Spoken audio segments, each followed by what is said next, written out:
So you fancy a classic Ford of some sort, but the prices of Escorts have left you behind, much like Sierra Cosworths and that sort of thing. What about a Cortina?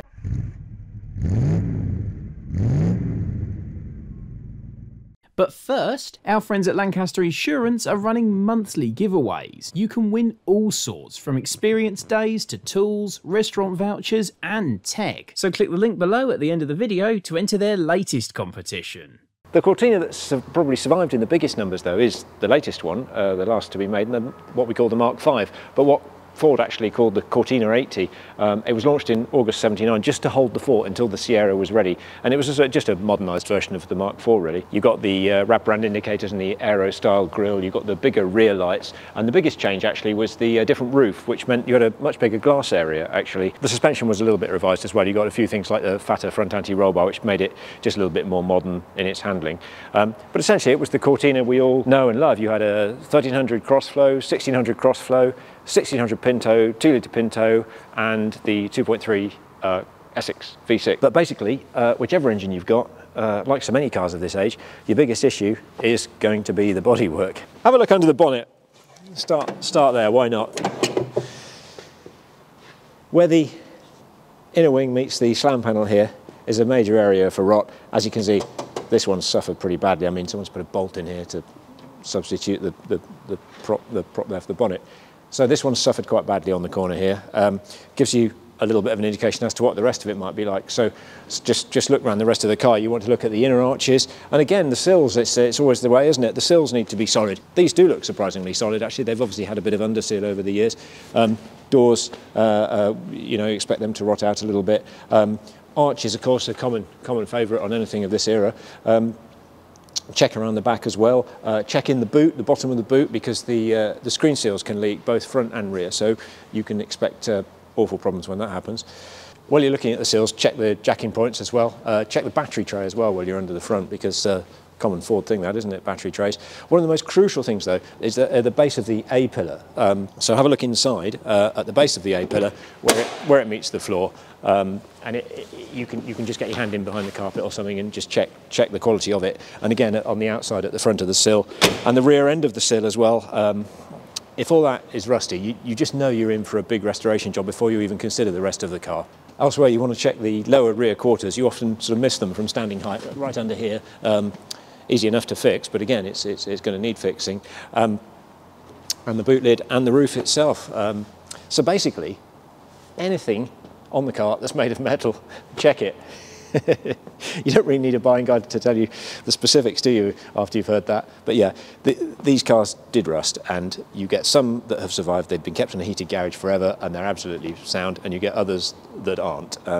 This one just needs a bit of work, I think, but you know, there's nothing that can't be fixed, but it's how much it costs, isn't it?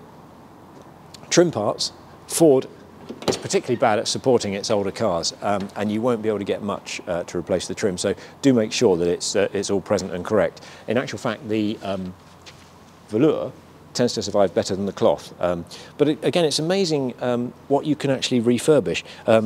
This was the age of plastic, and if you look at the door cards on the Cortina, they're plastic as you can get. Toothbrush, you know, some elbow grease, and you know, it will actually come up remarkably well.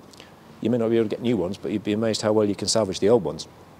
Engine-wise, it's a Ford engine. It's not exotic. It shouldn't spring any surprises, so any problems should be fairly obvious. The cross-flow engines tend to get worked quite hard, so you basically want to look for a knackered engine. You want to look for blue smoke and, you know, a worn out engine, basically. The Pinto engine was always famed for its rattly sound, which was a product of the oil spray bar for the camshaft getting blocked up. So, you know, a noisy cam was a common Pinto thing. Easy enough to change, and you know, it's quite a basic engine, but again, you know, it may need doing. Otherwise, yeah, it's all pretty straightforward. The Ford branded VV carburetors with the auto choke can be a bit difficult to set up. It's difficult to get them idling properly. This one still has the original carb, I think, and it does struggle to idle. So, yeah. Common thing is to just replace the carb with a Weber or something like that. Remember, on the Pinto you've got a cam belt to change. It won't always wreck the engine if it snaps. On the 2-litre you can generally get away with it, but yeah, you want to make sure it's changed, and it's easy enough to change, so just change it. On the V6 they are rare, but if you're looking at a V6, just check that it hasn't been overheated, because they can damage the heads if they've been overheated. Gearbox wise, you've got the Type 3 box on the smaller engines, the Type E box on the 2 litre in the V6. Again, problems should be obvious, but just check that it does all work properly and doesn't jump out of gear. And also, whilst we're on the subject of the transmission, if the rear axle sounds noisy, might just be a wheel bearing, so that might be a little bit of an easier fix than you think.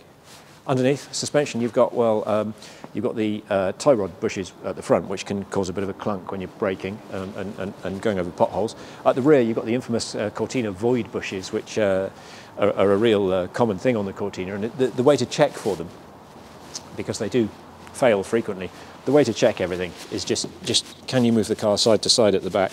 Not too bad, this one. They're often replaced by poly bushes, which do last a lot longer but give a really harsh ride. So a lot of Cortina enthusiasts, they just put up with changing the void bushes every so often. So we've gone from the front to the back, and what have we learned? Check for rust. It's a Ford engine, so any problems should be fairly obvious. And everything else, well, it should work, or it should be obvious if it isn't. That's the beauty of these Fords. They are basic engineering, and everything about them is easy to work on if you can get the parts. The Cortina range can be a bit of a nightmare. You had the basic, the L, the GL, and the gear, and you had the S-Pack option, which gave you stiffer suspension and the racy front fog lights. But really, buy on condition. Don't get hung up on a particular model. You can mix and match Ford engines all day long in Cortinas. Find a solid one would be our advice. Engine problems just won't cost you the earth to fix, certainly not if it's a 4-cylinder car. And there's a massive array of uprates as well if you end up with a 1600, or if you get a 2 litre and wish you had the power of the V6. Don't get hung up on the oily bits, just find the most solid Cortina that you can, and make sure the interior is all there. And you've got yourself a fun Ford that you can use and enjoy. A lot less money than a Sierra Cosworth or any Escort of the rear drive era. This video is proudly sponsored by Lancaster Insurance. Give them a call on 01480 400 889 for an insurance quote on your classic car. And don't forget to click the link below to enter their latest competition.